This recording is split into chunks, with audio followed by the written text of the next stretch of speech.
Hello friends, आज मैं आप लोगों के लिए एक नई कहानी लेकर आई हूँ। ये कहानी है,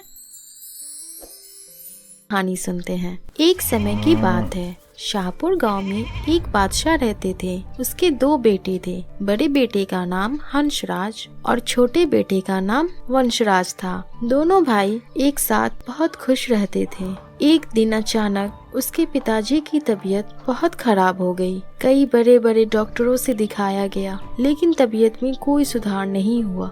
बादशाह की तबीयत बिगड़ती देख बादशाह की पत्नी ने अपने बच्चों से कहा, तुम्हारे पिताजी की सेहत दिन ब दिन बिगड़ रही है, ठीक होने का नाम ही नहीं है। क्यों ना हम किसी बाबा से दिखाएं। ये सुन बड़े बेटे हंस ने कहा, हाँ माँ, तुम ठीक कह रही हो। हम पिताजी को एक अच्छे बाबा से दिखाएंगे। अगले दिन घर के नौकर को आदेश दिया गया कि जाकर किसी ज्ञानी बाबा को लेकर आए। अब ज्ञानी बाबा आए तो उसने बादशाह सलामत को देखकर बोला कि इनके साथ तो बहुत बड़ा दोष लगा हुआ है और वो इसी घर में मौजूद है।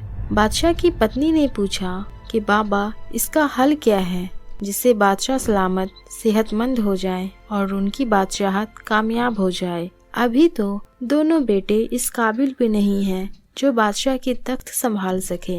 बादशाह की पत्नी की बात सुनकर बाबा ने कहा, देखो, तुम अपने छोटे बेटों को इस घर से कहीं दूर भेज दो जब तक बादशाह सलामत ठीक न हो जाए। ये सुनकर बादशाह की पत्नी सकपका गई।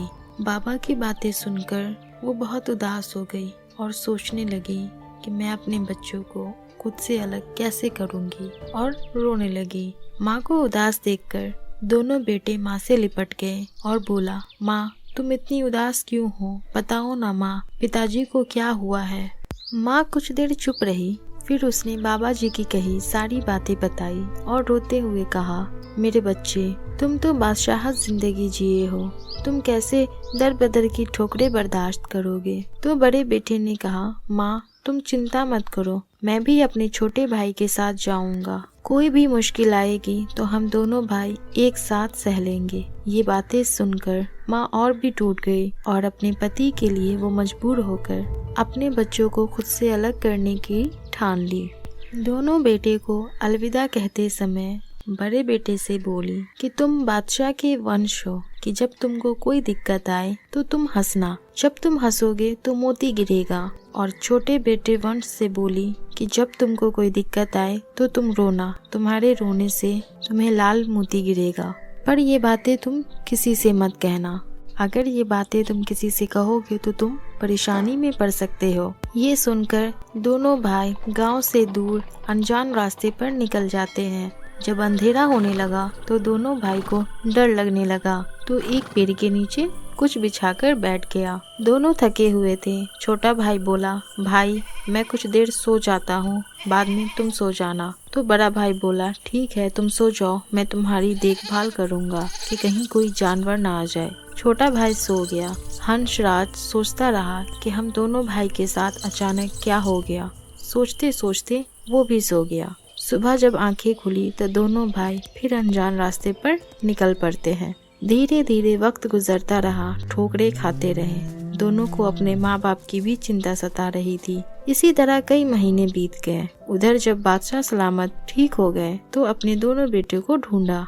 जब बेटे की कहानी पिता को मालूम हुई तो उसने अपनी पत्नी से बोला, तुम मूर्ख हो, तुमने मेरे बच्चों को दूर कर दिया ठोकरें खाने के लिए। जो बच्चा फूलों से खेलता था आज वो दर बदर की ठोकरें खा रहा है। बादशाह की बात सुनकर बादशाह की पत्नी रोने लगी। अपने बच्चों के गम में माँ और पिता दोनों हमेशा बीमार रहने लगे और इधर दोनों भाई एक गांव में रहने लगे, लेकिन दोनों के पास खाने का कुछ भी नहीं था। वो गांव में काम करते और उससे जो पैसे मिलते उन्हीं से वो अपना गुजर बसर कर रहे थे। छोटे भाई को कोई काम नहीं आता था। जब भी वो काम ढूंढने जाता तो काम वाले को कहता, काम दोगे?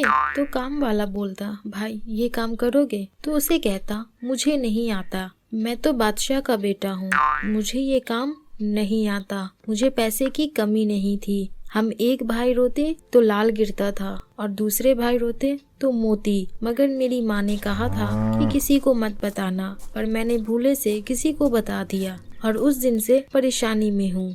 इसलिए काम ढूंढ रहा हूँ। वंश की बातें सुन उस व्यक्ति ने पूछा कि तुम इतने बड़े घर से हो, क्यों आकर इधर उधर भटक रहे हो? अपने घर वापस क्यों नहीं चले जाते?